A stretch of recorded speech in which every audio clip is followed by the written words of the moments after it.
Vasudevaya. Om Namo Bhagavate Vasudevaya. Om Ajnanatimirandhasya Jnananjanashalakaya Chakshurunmilitam yena Tasmai Shri Gurave Namaha. Shri Chaitanya Manobhishtam Sthapitam yena bhutale Swayam Rupa Kadamahyam Dadati Swapadantikam Vandeham Shri Guru Shri Yuta Padakamalam Shri Guru Vaishnavamsa Shri Rupam Sagrajata Sahagana Raghunatamritam Tam Sajivam Sadvaitam Savadhutam Parijana Savitam Krishna Chaitanya Devam Shri Radha Krishna Pada Sahagana Lalita Shri Vishakhamritamscha He Krishna Karuna Sindhu Dinabandhu Jagapate Gopesha Gopika Kanta Radha Kanta Namostute Tapta Kanchana Gaurangi Radhe Vrindavaneshwari Vishapanu Sute Devi Pranamami Hari Priye Vanchakalpatarubhyascha Kripa Sindhubhya eva cha Patitanam Pavanebhyo Vaishnavebhyo Namo Namah. Jai Shri Krishna Chaitanya Prabhu Nityananda Shri Advaita Gadadhar Shivasadi Gaura Bhaktivinoda. Hare Krishna Krishna Krishna Hare Hare Hare Rama Rama Rama Hare Hare. Hare Krishna Krishna Krishna Hare Hare Hare Rama Rama Rama Hare Hare. Hare Krishna Krishna Krishna Hare Hare Hare Rama Rama Rama Hare Hare. Narayanam Namaskritya Naram Chaiva Devim Saraswatim Vyasam Tato Jayam Mudirayet Nashtaprayesha Bhadreshu Nityam Bhagavata Sevaya Bhagavatam Shloke Bhaktir Bhavati Vanashti. So before I start, I would like to seek the blessings of all the assembled devotees.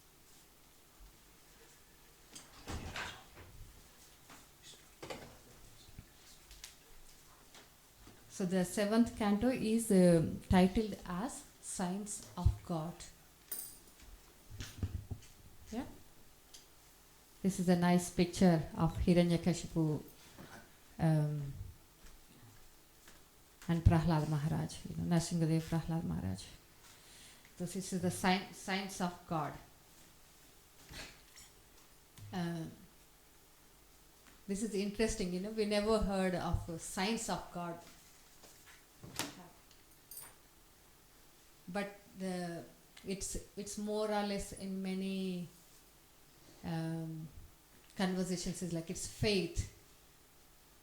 But the Vedic literature is so rich that it is the signs of God. It's the ignorance that we think it is faith, but there is a lot of science given in the scriptures. We have to understand, and if we read, we understand it is science.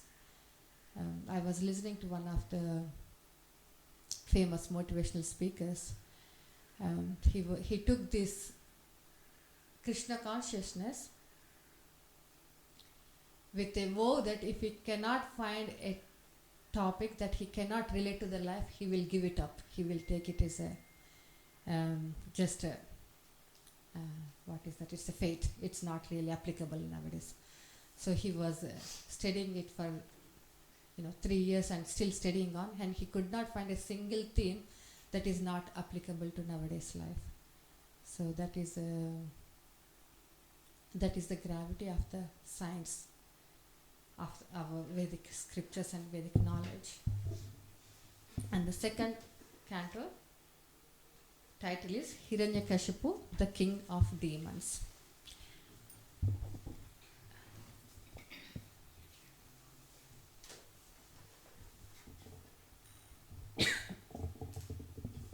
So in the first chapter, how many of you were there yesterday in the first chapter discussion?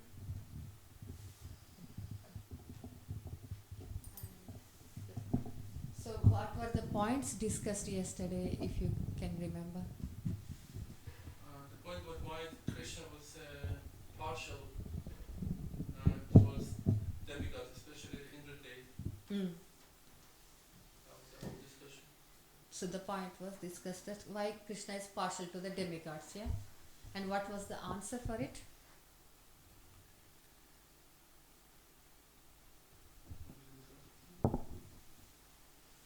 So the answer is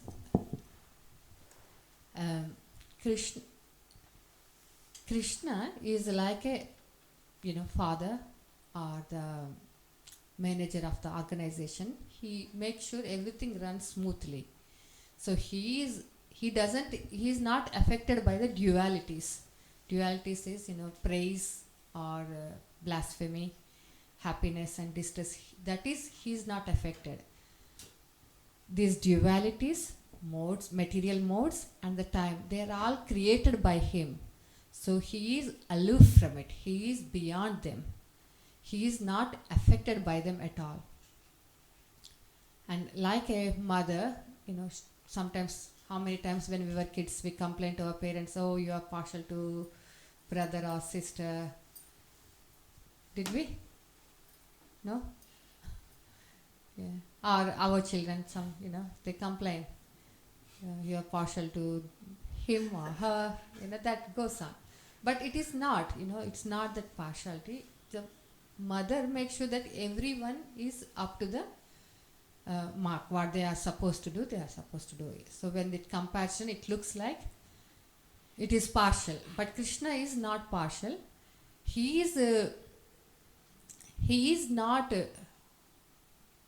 get puffed up if we pray him, and at the same time if we don't pray him, he is not going to feel sulky about us. Is he? He is the supreme. He is not affected by any of these material things. But however, he is Bhakta Vatsala. Bhakta Vatsala means he is he likes devotees. Why he likes devotees? That's not partial, because he reciprocates their loving relation. So that is the one question. And there is another question in the first chapter, it is discussed. What was the second question? Mataji. You were here yesterday. Okay, no. Okay, second question, anybody remember? Okay, why Shishupala is, despite very demoniac, even before he learned the words, he was envious of Krishna.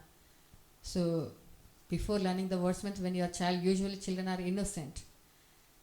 From that age onwards, he was inimical to Krishna. So when someone is so blaspheming Krishna, why he attained the salvation? When he died, he entered into the body of Krishna. So, it sounds very surprising. Someone is always negative about Lord, and not just negative, blaspheming like anything. And he merged into Krishna. What is the answer for that? He is always 24 hours, he is remember Krishna, that's why he is. Thank you, Mataji. Yeah. So, whether love or hate or friendship or the animosity, he is in touch with Krishna. In Krishna, in Bhagavad Gita said, he is the purifier of the purifying. He is the most purifying. So, even with inimical nature, if one remembers Krishna, he will get purified. Just the very fact that he was in the presence of Krishna, that made him purified. And he's always thinking of Krishna. Just like Kamsa, he's always thinking in fearful way, not in a positive way. So he got purified. So if inimical, with inimical mood one gets delivered, what is the prospect of the devotees who is favorable? What is the prospect of the devotees who are favorable to Krishna? Always think of him. Higher. So these are the two questions discussed in the first chapter, and the second chapter starts with Hiranyakashipu talking to his family. So what happens? Hiranyaksha has been killed by Lord Vishnu, and then in the boar, which incarnation is that? Varaha. So his mother, Hiranyaksha's mother, what's her name? Mother of Hiranyaksha and Hiranyaksha? Diti. Aditi, the mother of Indra, demigods. So Diti and Hiranyaksha's sons are in a very, what is the mood you expect? Killed by an enemy. Lamentation? Just revenge, anger. So they are burning with these feelings. And Hiranyakashipu comes to the scene to console his family.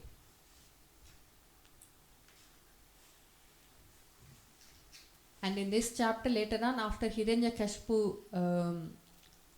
talking the philosophy to the family, and then he tells the history of what happened years ago about a king Suyagnya, and then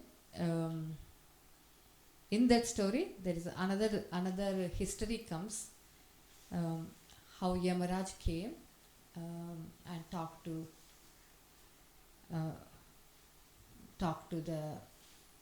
a bereaved family. So this is more or less repetition of second chapter in Bhagavad Gita. What is the title of second chapter of Bhagavad Gita? Contents of Bhagavad Gita summary. So we see lots of similarities, but only thing is the author is not Krishna. Who is the speaker? Hiranyakashipu. So that is very interesting actually.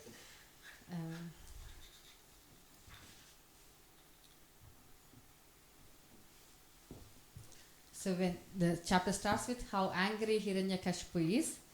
So when someone is angry, what sort of symptoms you see in there? How are the eyes? Red. So we don't know how when we are angry how we behave. But when someone is angry, we realize that, all those symptoms. So he was trembling in anger. And then he started saying, we'll read the text 7. Sumedha, can you put the translation? 7. Yeah, 7. And 6 as well, sorry. Yeah. Mark, can you read that one? My insignificant enemies, the demigods, have combined to kill my very dear and obedient well-wisher, my brother Hiranyaksha.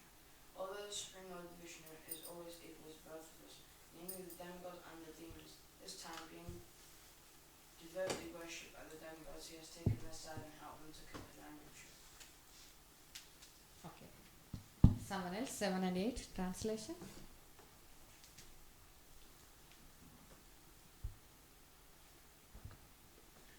The Supreme Personality of Godhead has given up the natural tendency of equality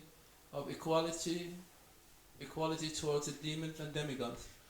Although he is a supreme person, not influenced by Maya, he has assumed the form of a boar to please his devotees. The demigods, just as a restless child leans towards someone. I shall therefore sever Lord Vishnu's head from his trunk by my trident, and with profuse blood from his body I shall plead my brother Hiranyaksha, who was a fond of sucking blood. Thus shall I too be peaceful. Okay, thank you, Prabhuji. So these are the words of Hiranyakashipu. He was started blaming.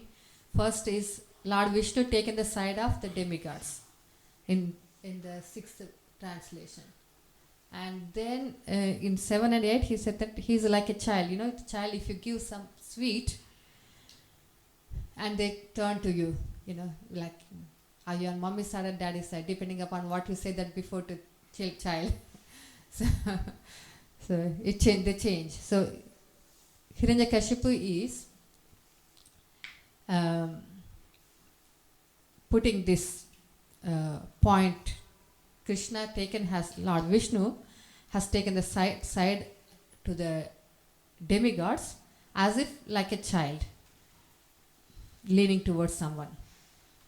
So Prabhupada in the 6th canto purport he mentions one important point. I'll just read it out.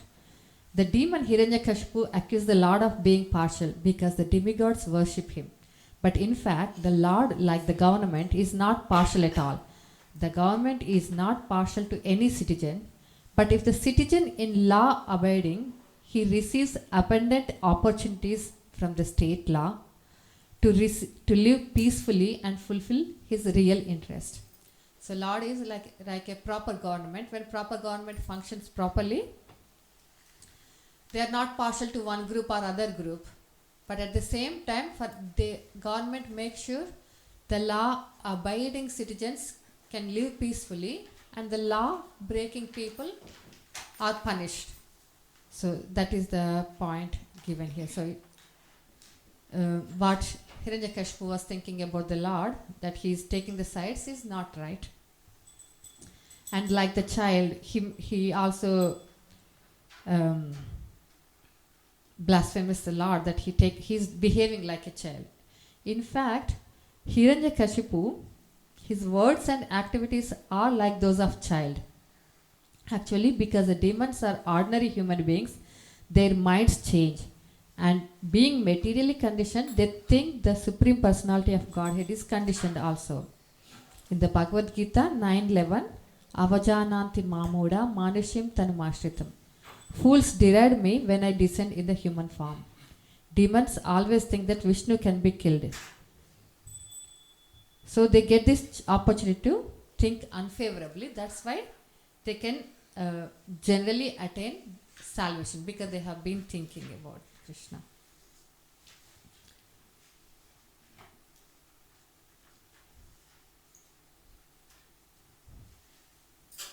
So the Lord in Bhagavad Gita says, if one offers me with love and devotion a leaf, a flower, fruit or water, I will accept it. So that means the Lord is not hankering for a small leaf or flower. He has enough to eat. Indeed, he is feeling all living entities. Nonetheless, he is very merciful. He is very favorable to the devotees. He certainly eats whatever they offer him with love and devotion. This quality should not be misjudged to be childish. The highest qualities of the Lord is Bhakta Vatsala. He is always pleased with his devotees. So these are the 2 points Hiranyakashipu put, that Lord is partial, Lord is childish. But now we know how Lord is not partial and not childish. Any thoughts about it so far, about these points? Not about these points, but they say that he is a supreme person, not influenced by Maya. That's quite a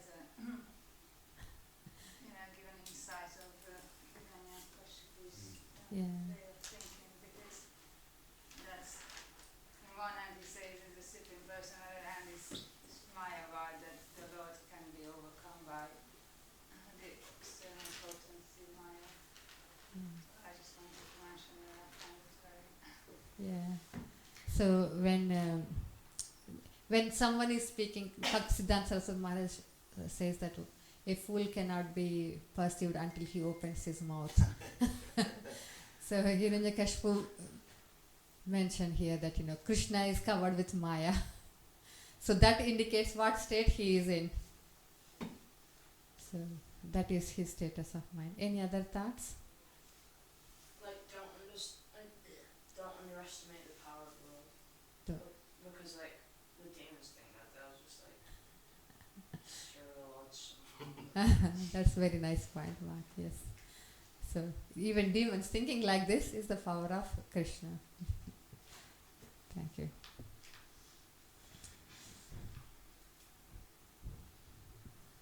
So sometimes, in a way, demons sometimes appreciate that the demigods are depending on the mercy of the Lord. So indirectly they glorify the Lord in by criticizing them also. They are at the bottom of heart. They are appreciating. They are following the rules of Lord. And the next few verses go on. Hiranyakashipu making the few plans what to do next. He wants to engage in the business of killing the Lord Vishnu, and meanwhile he wants his followers go to the earth and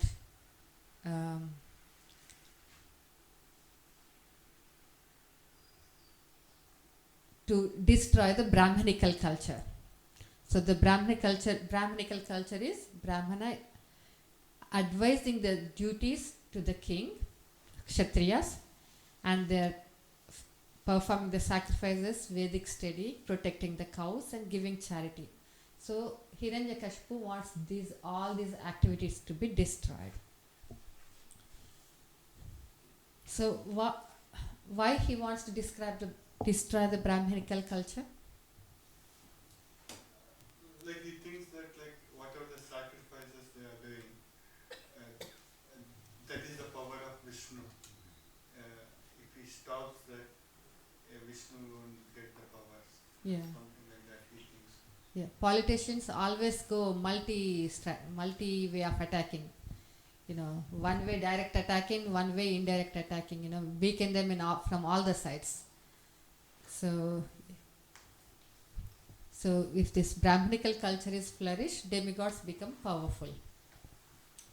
So in the Bhagavad Gita, in the first 3 chapters, one of those chapters, third chapter, it's mentioned that how the yajnas, by the sacrifices,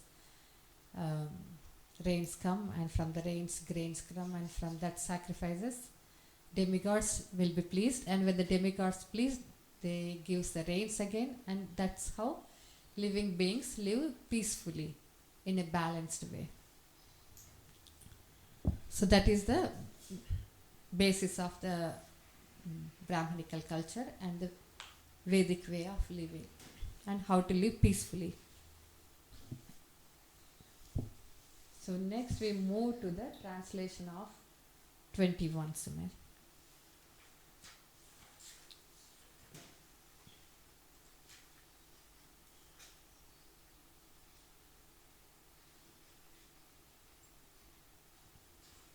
So he advises the demons to set the fire to the hermitages, destroy the fruit bearing plants, all those things. But the demons, unfortunately, they do not know what to be done and what not to be done. We in this age also, in the Kali Yuga, we also see more or less similar position. People do not know that the highest goal of human life is to please Lord Vishnu. So there is a verse, Nate vidu swartha gatim hi Vishnu. Prabhupada quotes this verse many times. So the highest goal of human life is to please Lord Vishnu. On the contrary, demons, they simply plan to kill Vishnu and they think they can be happy by sense gratification. So that is not going to happen. So 21. Who would like to read the Bhakti, can you read the translation of 21?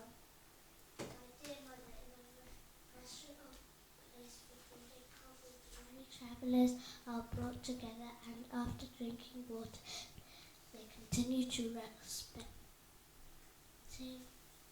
destinations. Similarly, living entities join together in a family, and later, as a result of their own actions, they are led apart to their destinations. Okay. Mataji, next one. 22. The spirit soul, the living entity, has no death, for is eternal and inexhaustible. Being free from material contamination, he can go anywhere in the material or spiritual worlds.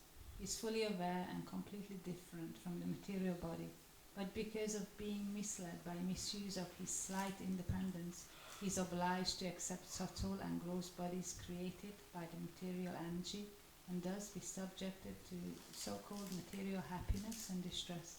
Therefore, no one should lament for the passing of the spirit soul from the body. Next one.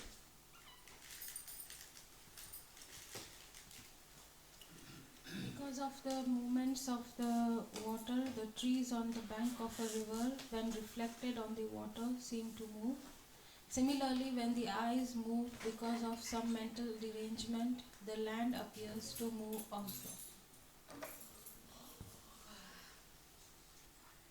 Mark, do you want to read the next one? 25, 26.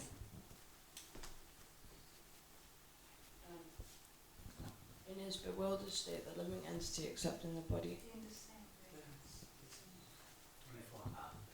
In the same way, O my gentle mother, when the mind is agitated by the movements of the most material nature, the living entity, although freed from all the different phases of the subtle and gross body, thinks that he has changed from one condition to another.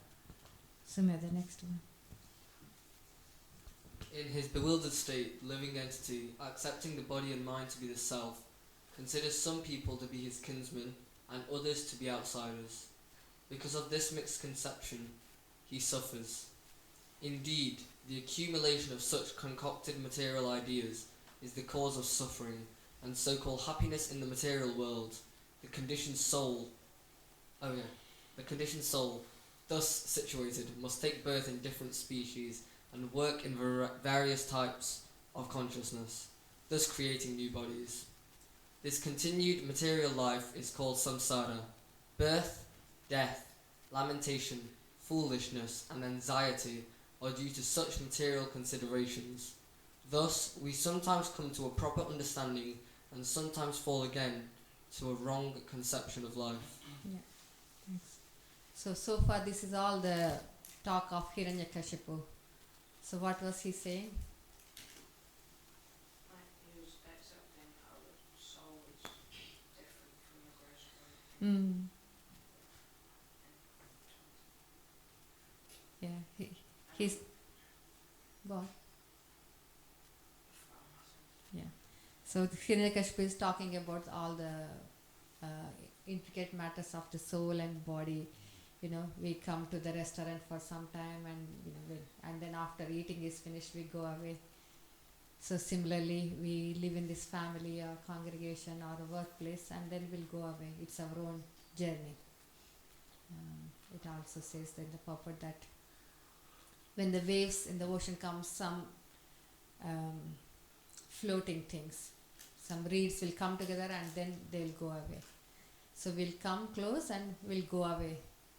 That happens again and again and again. So you should not get bewildered. So, what are your thoughts about this Hiranyakashipu's words? So actually, Hiranyakashipu is actually he's very knowledgeable. He's very elevated, yet he still acts in a very crazy manner. He's not acting on his own understanding of Vedic knowledge. Yeah. As a good example, actually, because many of us, or many people, we understand this and we have this knowledge, yet still we act in a way as though we don't understand actually what he's teaching.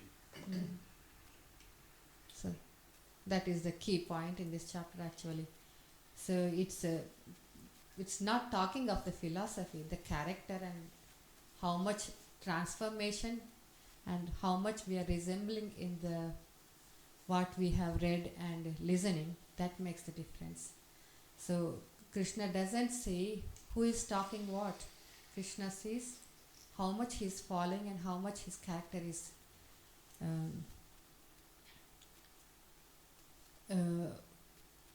in the words, following the words of philosophy. It's how we behave is more important to Krishna than what we talk. So if we do whimsically, and if we do the whimsical, that is just, it's like a another sound vibration. It comes and goes. But when the character is spotless, behave in the way the scriptures are talking, that makes a big difference. So Prabhupada always use this word acharya. Acharya means we have to practice, not just talking about it. Achar and prachar. We cannot do prachar without achar. Achar means practice.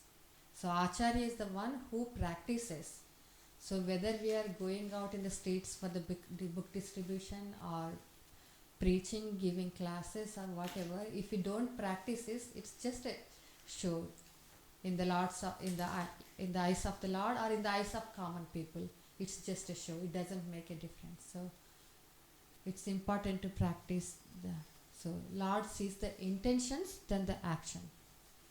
So what intention we have is important than what talk we are doing and what action we are doing. So the more one imbibes one's character changes, the more humble he would become. We are reading now, and I was talking to my husband. I'm thinking, a few years ago, a cancer diagnosis was like a rare. It's like, I could remember the name of the patient on top of it. He has a recent diagnosis of cancer, so it's going downhill. But in last few months, don't know what's happening. Cancer diagnosis, can't remember the names of the people. It's so many people are diagnosed with cancer, and when they come and see with the diagnosis, the perspective of their life whole changes.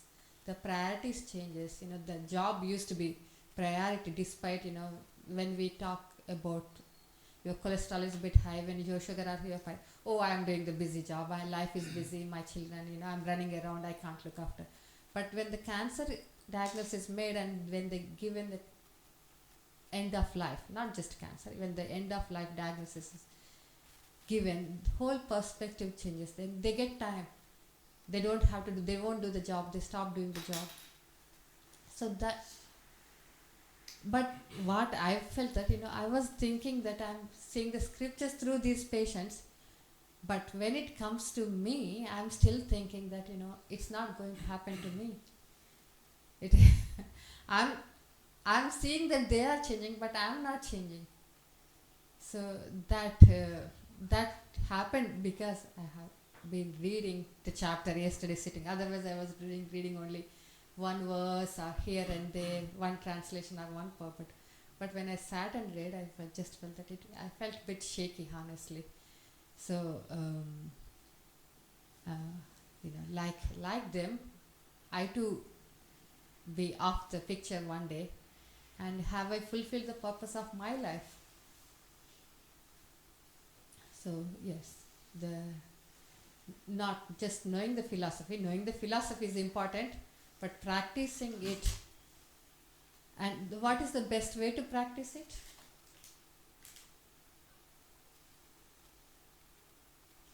Just remembering that we can die at any time. The proper defense, the old is about to die, but we do not know when we die. So any accident happened, in Sri Lanka recently,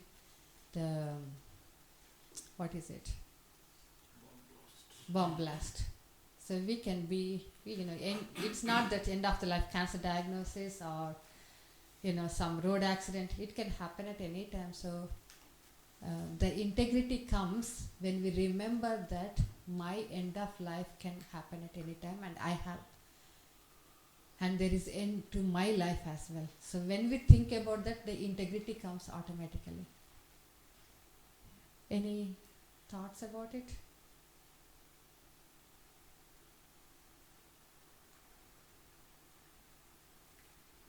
So I recently posted a message in WhatsApp IM service, I guess, Mahavishnu Swami Maharaj. There was a quote, and it says that time wasted is a crime. He says, like, it's a nice post. I posted this, and he reached, I think, in the middle of the night, Dubai reached, and then immediately started giving lecture or whatever. Then he was very old that time, and a devotee questioned, Maharaj, how can you do this? Like, you're not taking even rest. Maharaj said that I'm old. I don't know how many days I have left on this planet. I should use my time more efficiently. And he pointed that not only me, but everyone. We don't know how many days we have. So he says that time wasted is a crime. So effectively we should use the time in Krishna consciousness. Any other points? Should we move on to the next? There are two more themes in there. So then Hiranyakashipu was telling his friends another story. That is the conversation of Yamaraja with a bereaved family.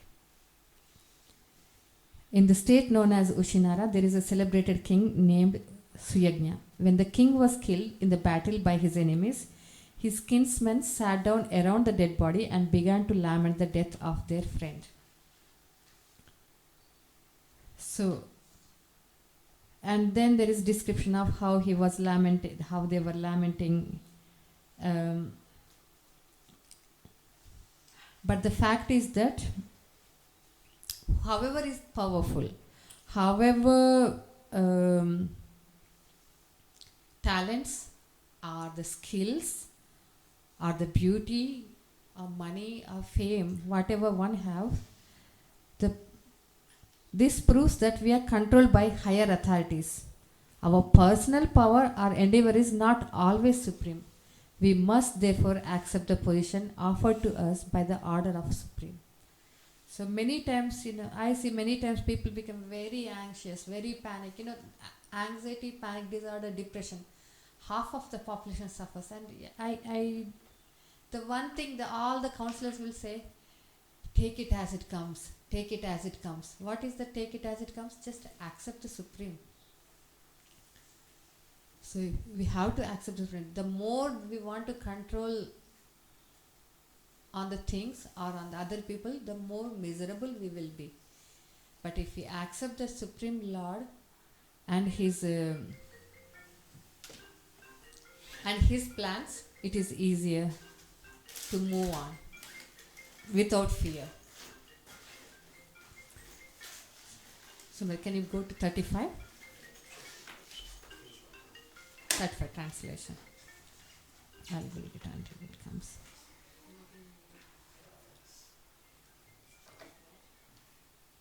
Shall I read it? Okay. So this Suyagna's is died and his wives were lamenting, oh my hero, all those things. You were very grateful, you were nice, you reciprocated this way, that way. But there was time for the body to be burned or to be cremated, but the queens not allowing it to be taken away, continuing lamenting for the dead body, which they kept on their laps. In the meantime, the sun completed its movement for the setting in the west. While the queens were lamenting for the dead body of the king, their loud cries were heard even from the abode of Yamaraj. Assuming the body of a boy, Yamaraja personally approached the relatives of the dead body and advised them as follows. So Lord Yamaraj comes as a form of child. And why he comes as child? What is the advantage of speak of the child? When we go to Harinam, what is the advantage we see when the children are singing or distributing the books? People accept more easily, isn't it? So people are very much interested in hearing philosophy when it is spoken by a child. So children, learn the philosophy because you are more powerful and effective than others. Bhakti, are you listening? What happened to your hands? So, Yamaraj said, "Alas, how amazing it is." 37. These persons who are older than me have full experience that hundreds and thousands of living entities have taken birth and died. Thus they should understand that they are all up to die. Yet still they are bewildered. The conditioned soul comes from an unknown place and returns after death to that same unknown place. There is no exceptions to this rule, which is conducted by the material nature. Knowing this, why do they uselessly lament? 38 translations. No? It is wonderful that these elderly women do not have higher sense of life than we do. Indeed, we are most fortunate, for although we are children and have been left to struggle in material life unprotected by father and mother, and although we are very weak, we have not been vanquished or eaten by ferocious animals. Thus we have a firm belief that Supreme Personality of Godhead, who has given us protection even in the womb of mother, will protect us everywhere. 39 translation. Just go to the translation, don't go to Bhagavatam. Okay, anybody would like to read 39? The boy addressed the woman, "O weak woman, only by the will of the Supreme Personality of Godhead, who is never diminished, is the entire world created, maintained and again annihilated. This is the verdict of the Vedic knowledge. This material creation, consisting of the moving and non-moving, is exactly like his plaything. Being the Supreme Lord, he is completely competent to destroy and protect." 40.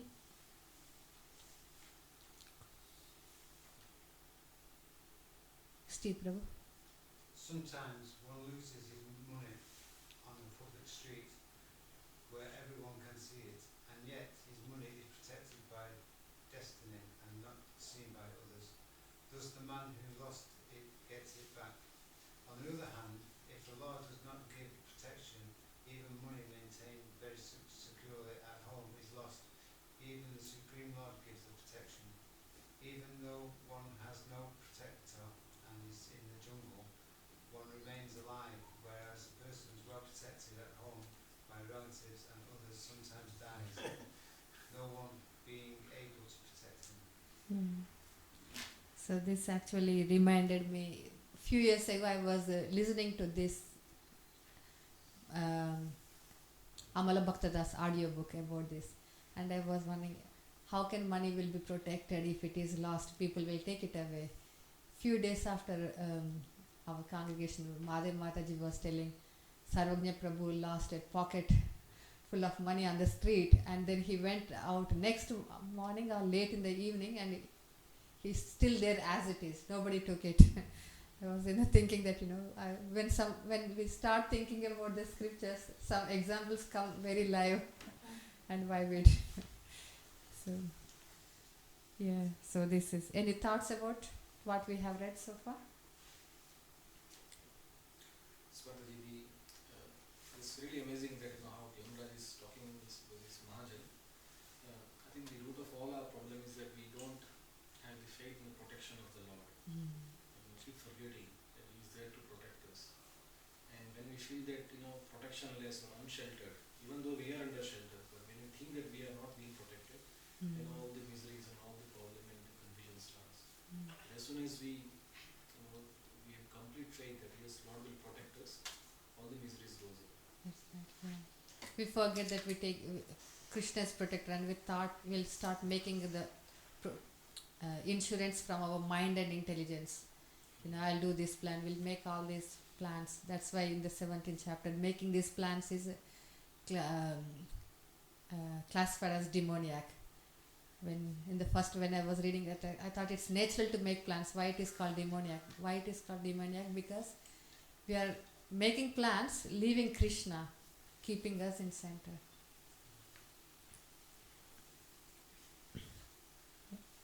So where did we stop? Which one? Can you go to the verse only translations, madam? 41.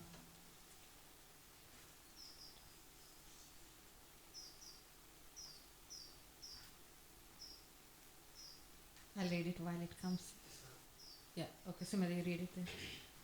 Every conditioned soul receives a different type of body according to his work. When the engagement is finished, the body is finished. Although the spirit soul is situated in subtle and gross material bodies in different forms of life, he is not bound by them, for he is always understood to be completely different from the manifested body. Yeah. And the next one? Just as a householder, although different from the identity of his house, thinks his house to be identical with him, so the conditioned soul, due to ignorance, accepts the body to be himself, although the body is actually different from the soul. This body is obtained through a combination of portions of earth, water and fire. And when the earth, water and fire are transformed in the course of time, the body is vanquished. The soul has nothing to do with this creation and dissolution of the body. Yeah. Any thoughts about it? Or shall I move on to next two translations? Yeah. Go to 44.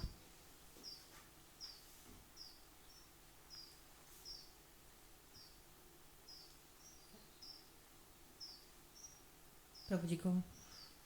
Jamaraja continued, "O lamenters, you are all fools. The person named Sujaina, for whom you lament, is still lying before you and has not gone anywhere. Then what is the cause for your lamentation? Previously he heard you and replied to you, but now, not finding him, you are lamenting. This is contradictory behavior, for you have never actually seen the person within the body who heard you and replied. There is no need for your lamentation, for the body you have always seen is lying here."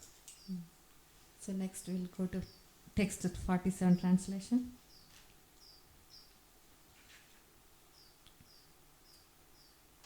As long as the spirit soul is covered by the subtle body, consisting of the mind, intelligence and false ego, he is bound to the results of his fruitive activities.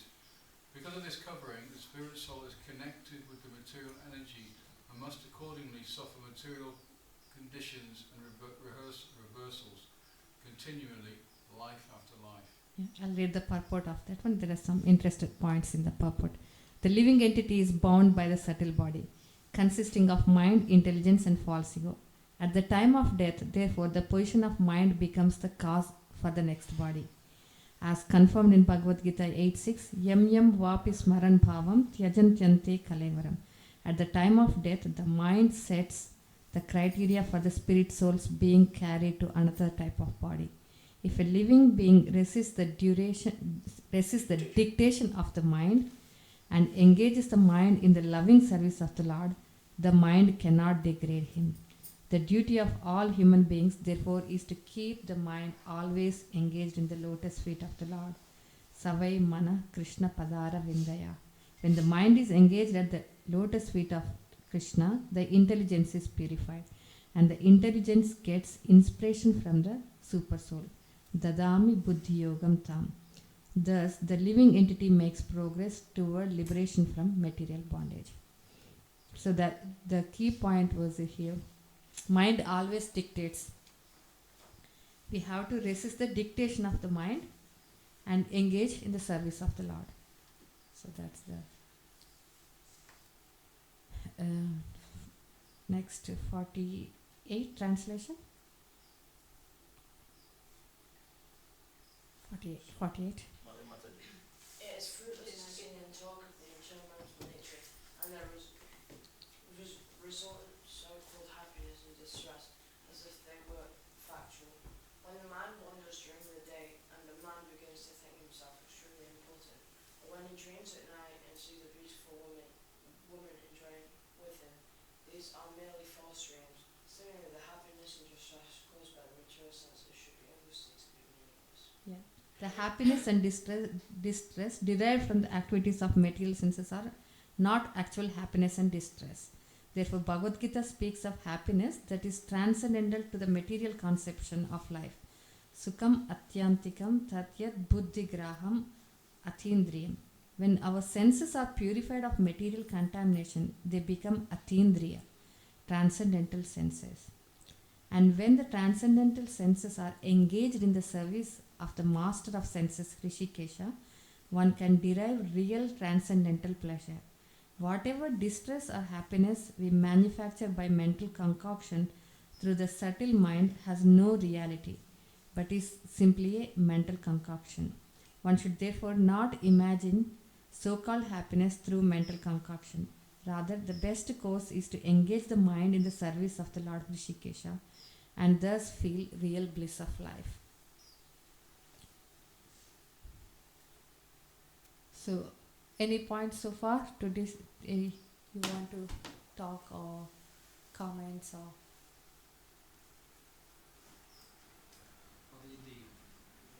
What it says, when the mind wanders during the day, a man begins to think himself extremely important, or when he dreams at night and see a beautiful woman enjoying with him, these are merely false dreams. So basically it is implied that the importance that we give to us in the dream that we are experiencing, they both are false. Yeah. But in our conditioned state, it is really difficult to treat our False as false. false as false.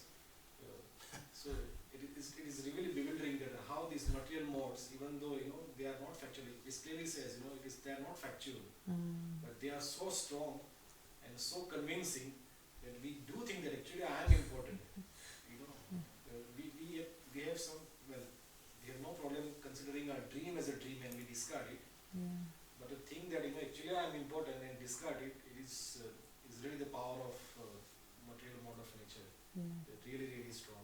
So we are thinking about it. It's because of Srila Prabhupada's morning program, Jai Srimad Bhagavatam reading.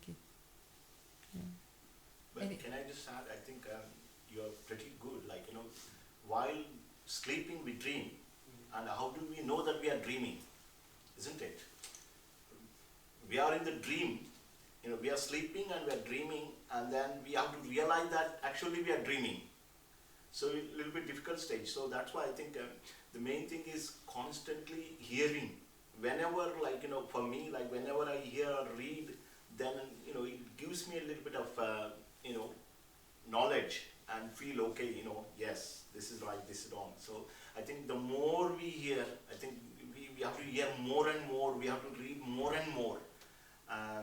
That works for me. I don't know how others, but we can see that when we open this book we can realize, okay, I'm going to die one day. How should I behave with others? How should I behave? I was hearing a lecture recently, that person was telling that we should behave with everyone that as if we are going to die today. You are on your deathbed and devotees come to see you. How do you behave with the devotees? How do you behave? You forget everything and you respect every single person that you, Prabhu, please bless me so that I may get devotees association. So he was telling this person that is the consciousness we should be in. That should be a consciousness. We should behave as if we're going to die today. That should be our consciousness. So these scriptures, and by hearing regularly, and they will tell us a little bit about it. So I think a wonderful point, Prabhuji, about hearing, that actually in this association and in this gathering, is a chance to break their dream that actually I am not important. So actually this is the reality, but very soon as we go out, the dream again covers you back.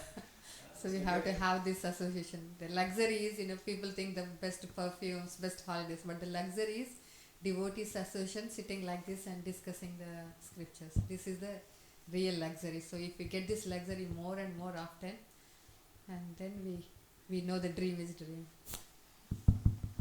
Steve Prabhu wants to add something. I just wanted to make a point about the mind. We're always saying about how we're going to die, We don't die. True. Our position changes, but we don't actually die.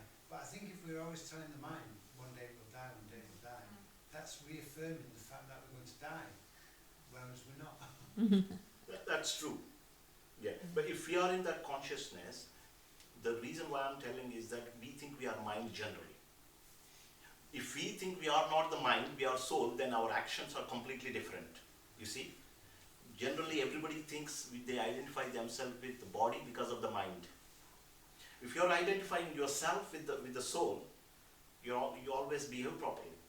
Yeah, but you're aloof. That's one of the things that I think I try to work on, is the fact that above the mind is the intelligence. Good.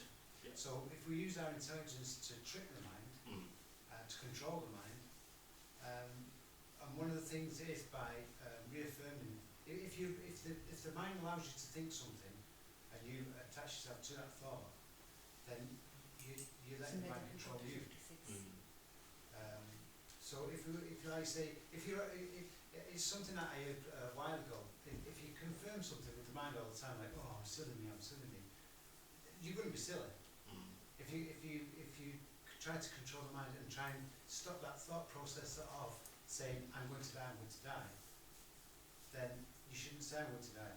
You should say then you're tricking the mind, you're controlling the mind to stop thinking in that level. First thing is, Prabhuji, that I'm going to die or I'm not going to die. First is I'm not the body and mind. Then we think straight, I'm eternal. Yeah. Then there is, when identification comes to the soul, then we don't think that we will die.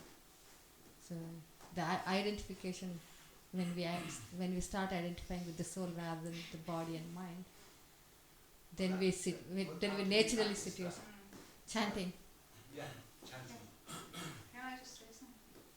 That I agree with Stephen Prabhu, because it's a process. So when before Krishna consciousness, we didn't even think we were the body. We were so in that conception that we are this body, identification with the body, and then you get a little bit of knowledge, and then you realize, no, I'm not the body, because you have that knowledge, but you still think you are the mind. So Bhaktisiddhanta Saraswati says you have to beat my mind with the Shri every morning. Yeah. So then we're using the intelligence. So then we're going to get to that platform that theoretically, yes, of course, we know we're not the body, we're not the mind, and not even the intelligence, but we don't have that realization. So because we talk about this quite often, you have to go through those steps, because otherwise you don't even know that am I still on the mental platform, and Prabhupada was saying that you should not, mental concoction, because that gives some sort of pleasure also, like yummies, they get so much pleasure from this mental speculation. So we have to go through that process and have to understand what are the symptoms of when we identify with the body, and we identify with the mind, the intelligence, even though we have that knowledge. So it takes time and takes practice. So like Prabhuji was saying, that we have to read and hear, we have to also put it in practice, because unless we put it in practice, we actually, and for the soul there is no death at any time. So we have to cultivate that we never die, because that fear, like Mataji, you mentioned all these mental illnesses, that they panic attacks and depression, and it's all coming from one point that they don't know they're not the body, but it's coming from that fear, I'm gonna die. So you realize you're never gonna die, and you practice on a daily basis that I'm never gonna die, but one day I have to leave my body. Then you can make so much progress, and satisfy the mind, the intelligence, and then at one point we get to the platform where we act, purely on the transcendental plane. When I actually said we're going to die, actually when we leave our body, that's fine. And also with regards to this beating the mind with the boot, what does it mean really by hearing? Isn't it? How do you beat the mind with the boot? So we can't really, it's subtle. So with the subtle one, you have to hit with subtle only. Isn't it? It's subtle nature. So it's very strong. Chanchalam yi mana Krishna pramati bharamadrudam tasyaham nigraham manye vayureva sudesham. It's extremely strong, and that is the nature of the false ego. False ego always makes us think that we are this body. Even 1 second we read, and then immediately within next second we identify with the body. So it's not that easy. So by constant hearing and chanting, we can probably get something out of it. Bhajans of Vaishnavacharyas. Yeah. So we have one more thing. We'll finish in 2 minutes. So, and then Yamaraj narrates about the story of the birds So it's in the story. So it is already Hiranyakashipu is millions of years history, and then he's telling the history millions of years ago. So that means these sort of things are there forever.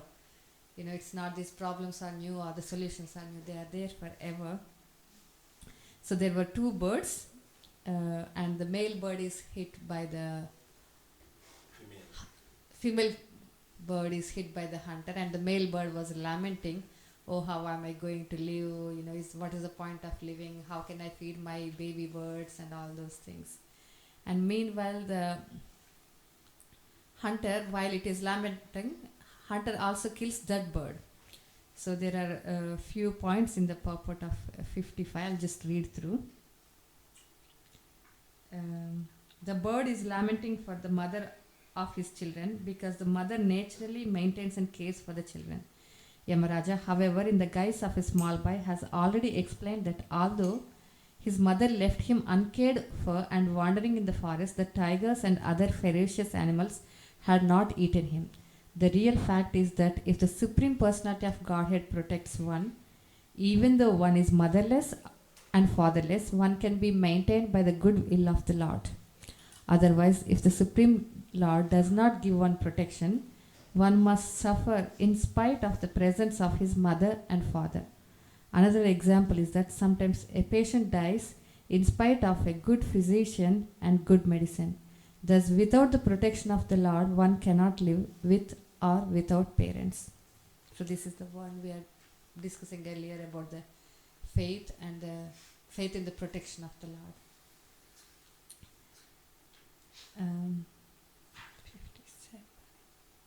58 translations, somewhere.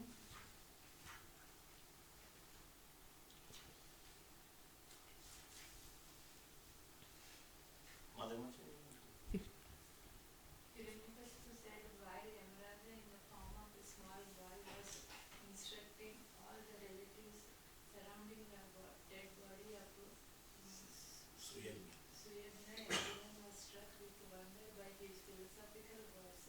They could understand that everything material is temporary, not continuing to exist. Yeah.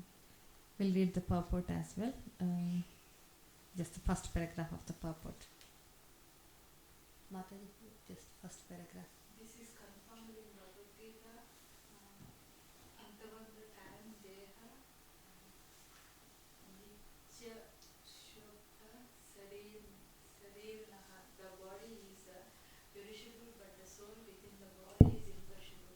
Therefore, the duty of those advanced in knowledge in human society is to study the constitutional position of the imperishable soul and not waste the valuable time of human life in merely maintaining the body and not considering life's real responsibility. Every human being should try to understand how the spirit soul can be happy and where we can attain an eternal blissful life of knowledge.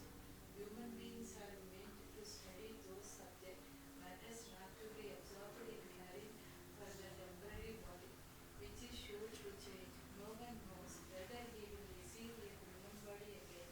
There is no guarantee, for according to one's work, one may get any body form, that of a demigod to that of a dog. That's fine. Mataji, they can start. Okay. Yeah. So this is the point that that we have to remember the real life's real responsibility and not to waste the time. And I'll read a few lines from the purports from the 60 and 61. The living entity within the body is never annihilated. Therefore, one should surely know that whether one has many friends or many enemies, his friends cannot help him.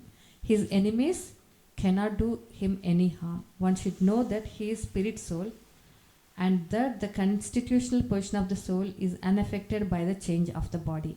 In all circumstances, everyone as a spirit soul must be a devotee of Lord Vishnu and should not be concerned with bodily relationships, whether with friends or with enemies.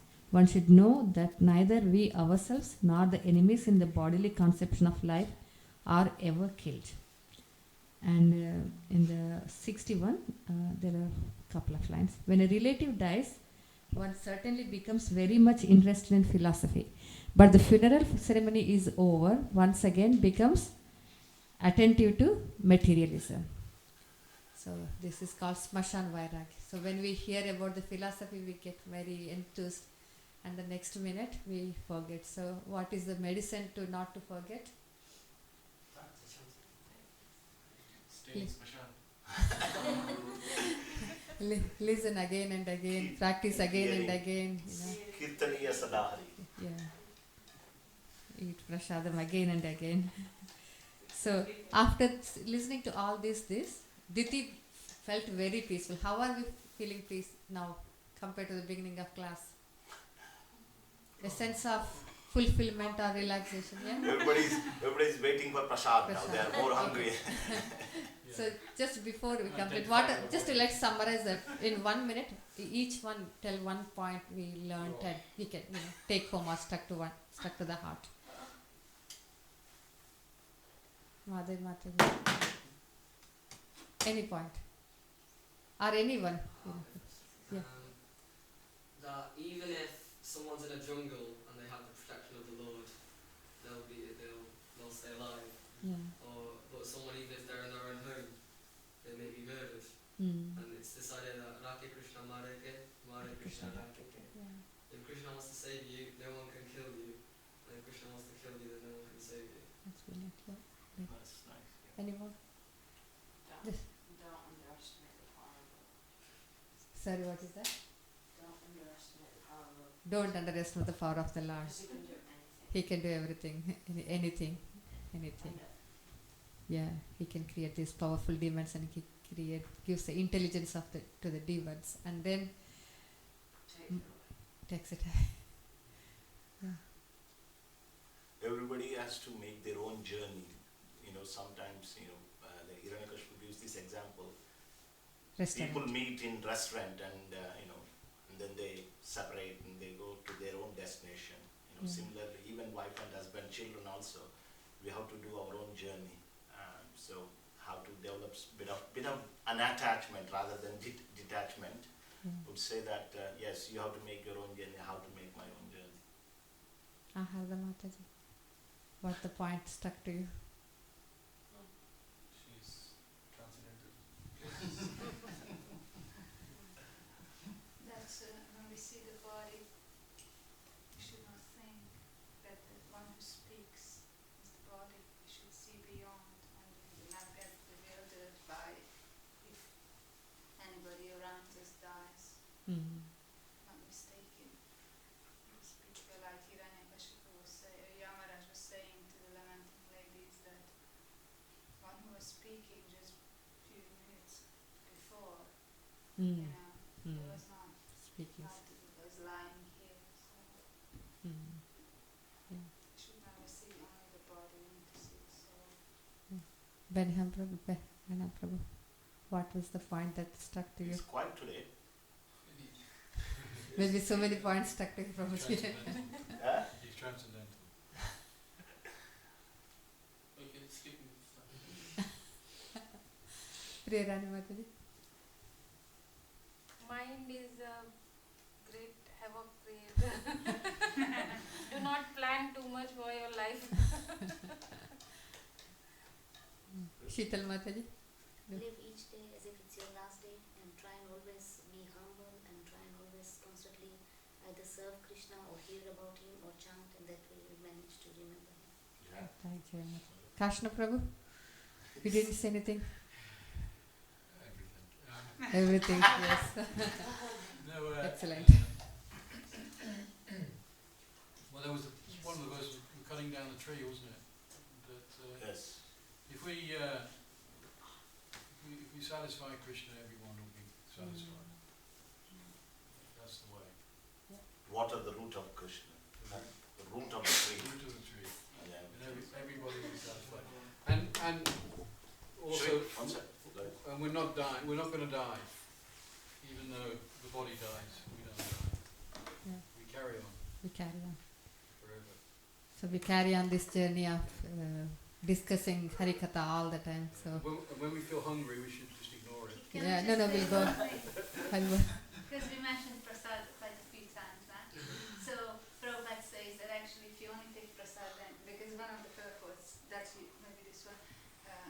that you're not guaranteed to have human life. You may get a body of a demigod or a dog, but Prabhupada does say that if you take only Krishna Prasad, then you guarantee that you get a human life. So you should have that. Let's do it. What to speak of Prasad? One said actually Bhagavad Gita. So, one other thing, like as a devotee, even whichever body we are in, we will have the association of devotees. That is guaranteed. You know, some of these trees in the past life, we don't know, but they always have the association of devotees.